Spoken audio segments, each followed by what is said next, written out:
Hello friends, welcome to my channel. अगर आप channel पे नए हैं तो प्लीज़ चैनल को सब्सक्राइब कर लीजिए। जो राहु होता है वो अभी को कहने लगता है कि अभी कोई नहीं रोक सकता मुझे, मैं मेरी मतलब इच्छा पूरी कर कर ही रहूँगा। तभी अभी कहती है कि मेरी मम्मा आएंगी, वो ज़रूर मुझे यहाँ से ले जाएंगी। ये कैसा तूफ़ान आ रहा है, ऐसा वो कहने लगती है। वो कहता है कि तू नादान है, तेरी मम्मा यहाँ पर नहीं आएंगी, अगर आ भी गई तो यहाँ से वापस नहीं जा पाएंगी, ऐसा भाभी से कहने लगता है। इतना टाइम मैंने इंतज़ार किया है, अब मैं जो है ये सब कुछ नहीं होने दूंगा। फिर बाद में अभी जो है देवी माँ से प्रार्थना करने लगती है कि माता रानी मेरी मम्मा की रक्षा करना। दूसरी तरफ जो माधुरी है वो काफ़ी मतलब घबरा जाती है और बाद में राहु जो है उसके ऊपर चुपके से वार कर देता है और वो नीचे गिर जाती है। तभी वो कहता वापस से उसे मतलब उधर भेज देता है, धरती पर भेज देता है। दूसरी तरफ तरह तरह की बातें कर रहे होते हैं सब माधुरी के बारे में, कहीं उसका तो हाथ नहीं है सबके पीछे। तभी शौर्य जो है वो चुप बिठा देता है रात्रि की बहन को और कहता है कि तुमने देखा नहीं, तुम्हारी जान बचाई उन्होंने सबकी जान बचाई और अब चली गई है वो अभी की जान बचाने के लिए, ऐसा जो है वो कह देता है। उतने में वहाँ पर माधुरी जो है लड़खड़ाते हुए आ जाती है घर पर वापस और वहाँ पर जो है शौर्य उसके पास भाग कर जाता है और कहता है कि क्या हुआ भाभी माँ। राघव और शौर्य जो है वो माधुरी को अंदर पकड़ कर लेकर आते हैं। माधुरी की हालत जो है काफ़ी ख़राब हो जाती है, वो उसे अंदर बिठाते हैं। तभी सब उसके पास देखने लगते हैं और कहते हैं कि ठीक तो है ना, बाद में अभी के बारे में पूछते हैं। तभी माधुरी जो है रोती है और कहती है कि मैं नहीं बचा पाई अभी को। बाद में राघव जो है वो पानी देने लगता है उसे, वो कहती है कि पानी नहीं चाहिए मुझे, मैं मेरे अभी को बचा नहीं पाई। ये बोल बोल कर वो जो है काफ़ी दुख मना रही होती है। हमारे अभी को लेकर चले गया राहु। तभी वो कहता है कि राहु कौन। तभी वो कहती है कि तुम्हारा कज़न बनकर आया था, वो हमारे ही अभी को ढूंढ रहा था और वो लेकर चले गए हमारे अभी को। हमारे अभी यहाँ पर नहीं है, हमारे अभी पाताल लोक में चले गई है। तभी वो कहता है कि ये क्या कह रही हो तुम। फिर वो कहती है कि मैं सच कह रही हूँ और मैं उसके लिए यहाँ पर आई थी, ऐसा वो कहने लगती है और बाद में उसके बारे में उसे बताने लगती है कि अभी के पीछे क्यों पड़े हैं, दुनिया में एक है वो पूछने लगता है कि हमारी बच्ची को ही क्यों लेकर गया हो। तभी वो कहती है कि हमारी बच्ची अद्भुत है, दुनिया में एक है। बाद में सबको पूरा एक्सप्लेनेशन दे देती है। फिर वो कहती है कि मैं मर गई थी और मर कर भी मेरा एक ही था कि यहाँ पर आकर मैं मेरे बच्चे की रक्षा कर सकूँ और मैं मेरी बच्ची को बचा सकूँ, पर मैं नाकामयाब रही, मैं मेरे बच्चे को बचाने में नाकामयाब रह गई, ऐसा वो कहने लगती है और पूरी बात जो है बता देती है। तभी राघव की माँ जो है वो कहती है कि हमने तुम्हें गलत समझा बेटा, हमने तुम्हारी बात पर भरोसा नहीं किया और हमारे अभी को खो दिया। हमारे अभी जो है देवी का अंश थी।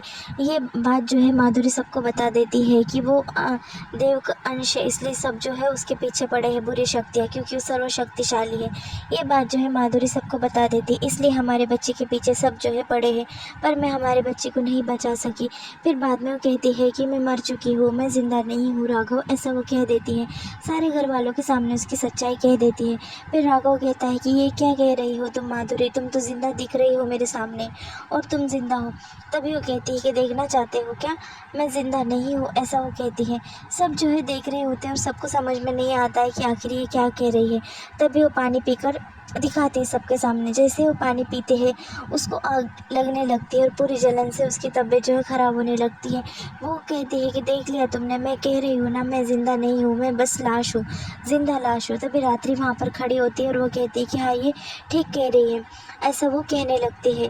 रात्रि भी हाँ में हाँ भर देती है और कहती है कि हाँ ये ज़िंदा लाश है।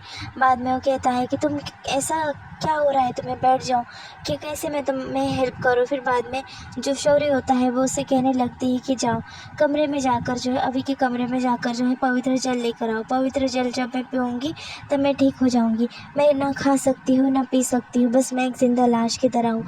तभी रात्रि कहती है कि हाँ ये ज़िंदा लाश है।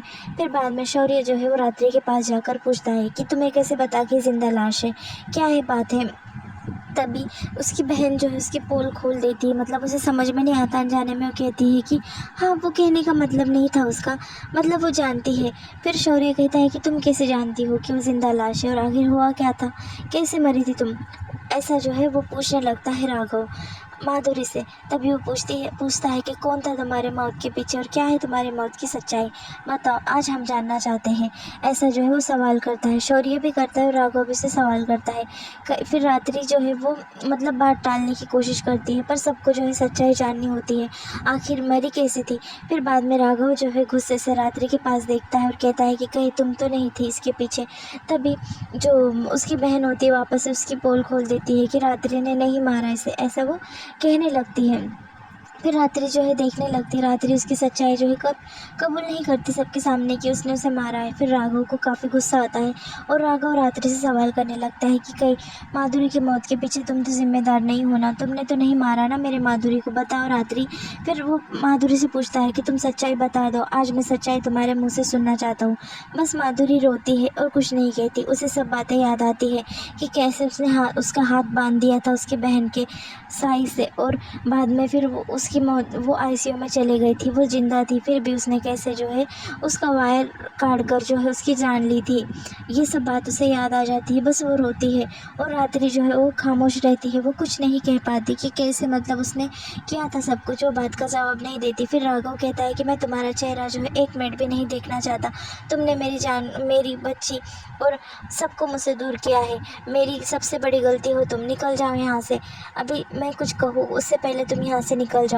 फिर बाद में जो मम्मा होती है राघव की, वो भी कहने लगती है कि मैंने इस घर की तुम्हें बहू माना, अभी के माँ का तुम्हें दर्जा दिया और तुम इतनी बड़ी धोखेबाज निकली, तुम किसी की माँ कभी नहीं हो सकती। राघव कहता है कि तुम जल्दी से यहाँ से निकल जाओ, तुम्हारी इस बहन को लेकर मैं तुम्हारा चेहरा भी नहीं देखना चाहता। तभी वो कहती है कि राघव मेरी बात समझने की कोशिश तो करो। तभी वो कहता है कि मुझे कुछ नहीं समझना, तुम जाओ यहाँ से, मैं तुम्हारा चेहरा भी नहीं देखना चाहता। फिर रात्रि कहने लगती है कि क्या कमी छोड़ दी मैंने इस परिवार को अपनाने में, हर कुछ किया मैंने इस परिवार के लिए, हर चीज़ का सैक्रिफाइस किया, मैं तुमसे बेइंतहा प्यार करती हूँ और तुम मेरे प्यार को कभी समझे ही नहीं। मैंने सब जो कुछ किया है सब तुम्हारे प्यार की खातिर किया है और तुम मुझे ठुकरा रहे हो, किस लिए ठुकरा रहे हो, मेरा प्यार तुम्हें नज़र नहीं आता। ऐसा जो है रात्रि उससे कहने लगती है, पर वो रात्रि की एक बात नहीं मानता। वो कहता है कि बकवास बंद करो तुम्हारे और निकलो यहाँ से, इससे पहले मैं अपना आपा खोल दूँ और कुछ कर दूँ तुम्हारे साथ में।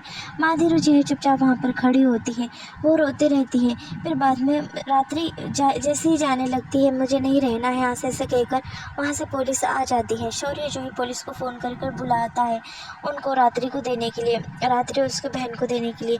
तभी वो कहता है कि निकल जाओ यहाँ से। रात्रि कहती है कि मैं तुम्हें छोड़ूंगी नहीं, मैं तुम्हें तुम्हारे पूरे परिवार से बदला लूँगी, एक एक को चुन चुन कर मारूंगी।